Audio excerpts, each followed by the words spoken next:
Hello there. In this video I will be reading the logbook lore entries for every lunar item in Risk of Rain 2. Note that this will only cover up to Survivors of the Void, the most recent expansion as of the making of this video. In addition, items will be presented in the order that they appear in the logbook, except for the Heresy Set items, those being Visions of Heresy, Hooks of Heresy, Essence of Heresy, and Strides of Heresy.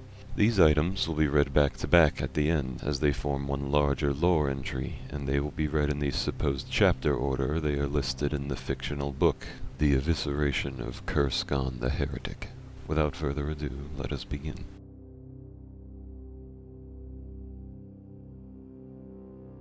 Fossils. Remnants. How cruel. This moon once housed life. Life that you may have held dear had the timing been right. But our timing was wrong. We were born much too late. Now, it is just calcium to me, and irrelevant to you. Isn't that right?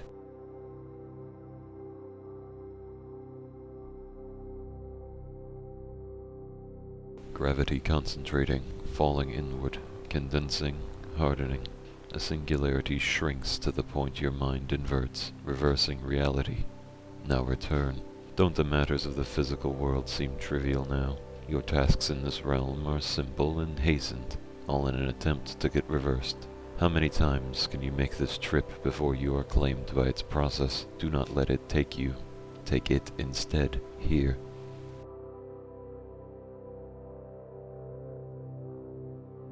A wretched carnival. They were doomed for good reason.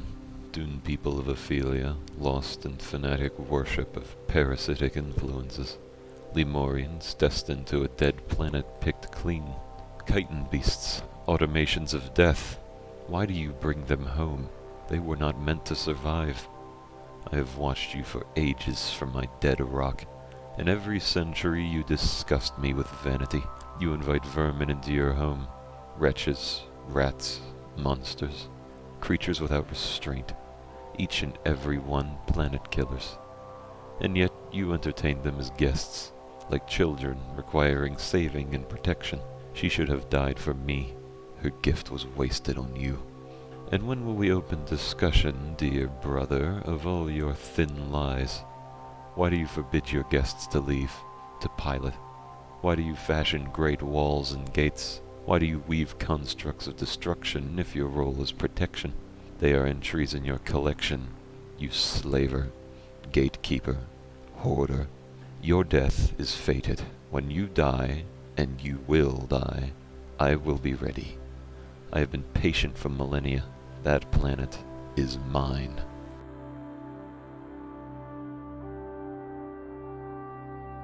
The wind guides us all. Listen to the song of the wind and dance according to its instruction. You will find yourself dodging every blow, countering every strike. You will find that the wind will lift you up, making you as free as a fallen autumn leaf. But heed, and do not lose yourself to the wind. Running is a viable option, though eventually you will find yourself with nowhere left to run to. Will of Combat, 2nd excerpt.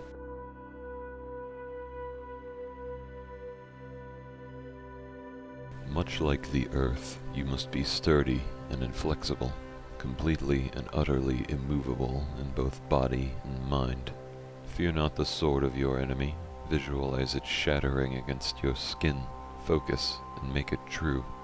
Fear not the tumbling avalanche. Visualize it yielding to your will. But heed, and do not fight without reason. Those who remain rooted will quickly find themselves alone. Will of Combat, 1st excerpt.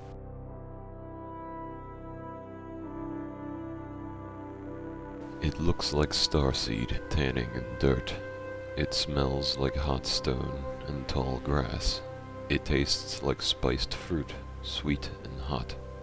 It feels like solar winds and solar chimes. It sounds like two brothers chasing glass frogs in the sun.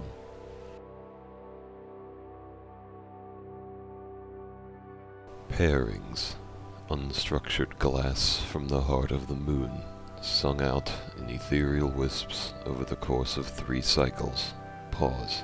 We fold time into its material, twice, our time and his. a cost he was willing us to pay, folded and shaped with a god's designs. He wields it in one of many great hands. The time we injected is unfolded in his grasp. Outputs quicken, muscles compress twice as many intentions, twice the ordered complexities folded upon themselves. Loops loop back onto, in pairs, time-dependent functions. Pause. He sunders a construct into 1,000 pieces. But time is fair. Micro-tears begin to uncoil in pairs. Muscles begin to snap twice as fast. The cost of folded time. But he has plenty of time.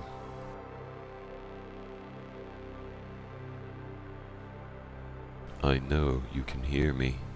I was willing to give you the benefit of the doubt at first. Perhaps there was a flaw in my design.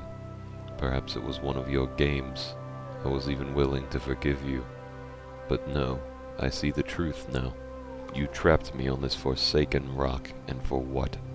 Is this all for your little pets, the creatures you love so much? Or can I even call it love when you would stab your only brother in the back? How could you do this to me?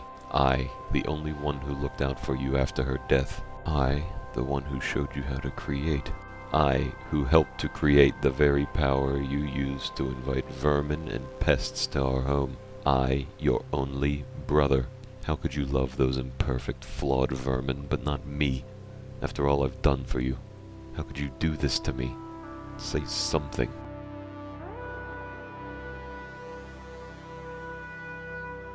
The master of this world is a benevolent protector, our savior. Despite the natures of its various inhabitants, he has made a peaceful place here. Peace comes at a cost, of course. Some things are strictly forbidden. Above all, there is one item that cannot be tolerated. To possess it is to surely perish, a strange, heavy, and deeply entrancing set of beads that seem to speak with whoever holds them. To discover them among one's community is to create a dark, rippling panic.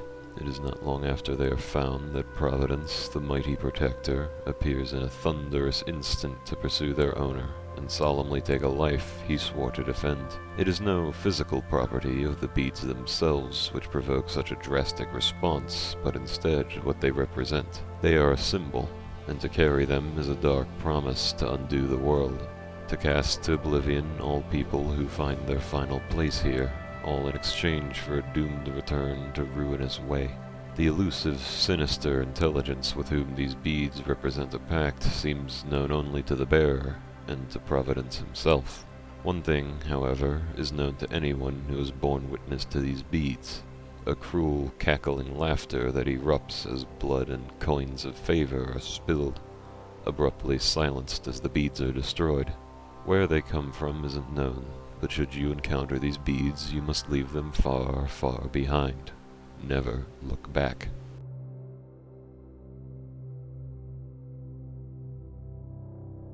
Excerpt from the folktale Hymn of Aphicles. The statue had been carved to the artist's creative vision. Beautiful and powerful, its mighty marble visage shone as radiantly as the moon. However, the common folk did not share the artist's vision. Declaring the statue imperfect, a single laborer took up his gouge and defiled the work, shaping it to his own selfish ideas of beauty. Admiring his own work, the laborer confidently claimed that he had increased the beauty of the art tenfold. However, the artist did not hear these words. The artist felt only rage.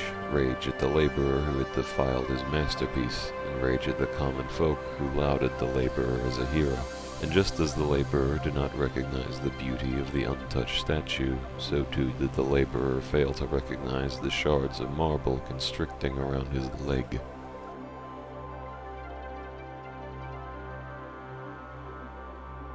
The original information superhighway, the spine. A straight-laced path from the body to the brain, it is responsible for ensuring the survival of all life. However, its limitations involve being localized to its parent body. What if, just like the development of the intercomputer wireless network, one's nervous system could communicate with another? What if the spine traced a path not just from body to mind, but a path that intersects between other bodies and minds? Notes of Job Michaels, serial killer and mad scientist.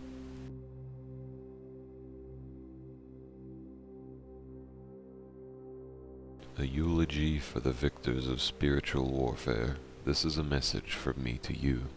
Though in life you will stumble, stammer, and fall, though you will lose your loved ones and shed more tears than your eyes can muster, in time you can find peace on the planets you call home. A small creature waiting quietly for you, a smiling face from another stream, the silence as you breathe in the scent of a new season. Let your heart remind you why you are here. Let it tell you something new and something old.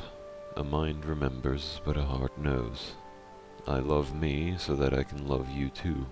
I've wanted to disappear before, but I've always wanted to return to see you. The grass and the leaves, the warmth of the sun and the insects at night. I promised myself, and I promise you. A victory is the reward of cumulative loss, ever present as a light at the end of the tunnel. Even in death there is the lingering promise of new life, forever doomed to repeat the cycle. It's getting dark. If you get lost, it's all right for now. I hope you enjoy the shooting stars. Rest in peace.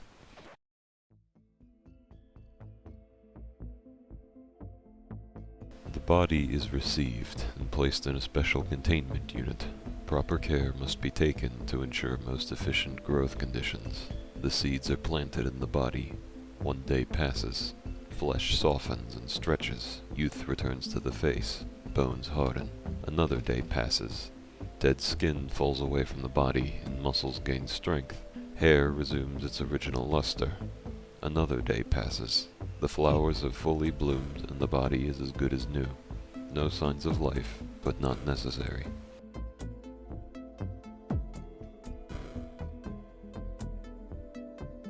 You are trying your best to survive. You consider yourself a fast learner. You have been feeling lucky. You have been experiencing feelings of déjà vu. If you understand, do not read the next paragraph. You are taking control of your own beliefs. You feel familiar and unfamiliar environments. You have been gaining an intuition for experiences you've never had. You ponder a past life. If you understand, do not read the next paragraph. You find yourself searching for things that never have been. You miss things you have never had. You play characters that have never lived. You have been experiencing feelings of déjà vu. If you understand, do not read the next paragraph. You have revealed my hand. Because you have consumed this information, the observers will now consume it in time. If you are reading this paragraph, I will be long dead, but in turn you have freed me. I will no longer exist in my universe. There will be no proof that I ever was, but I exist now in yours. I have escaped my suffering. Keep me safe. I hope you do not understand.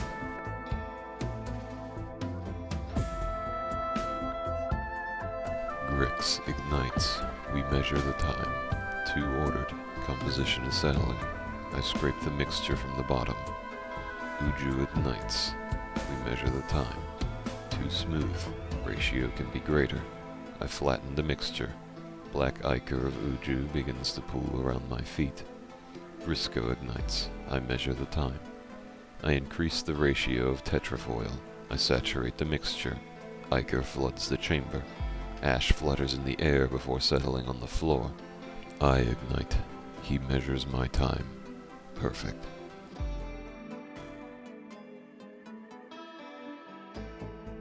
This relic tells a story, but it is not a fairy tale. It's a tragedy. A story of betrayal, regret, and sorrow. A story of 2. Okay, how the hell do you know that?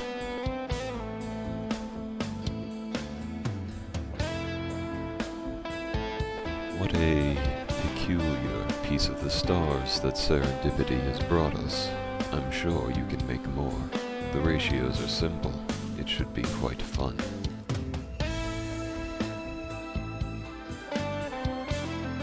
Reality is whatever the mind decides it to be. Take a sip of the drink, and the mind becomes malleable. From there, you can shape it into whatever form you please, and the world around you follows your example. Sigurbold the Drunken.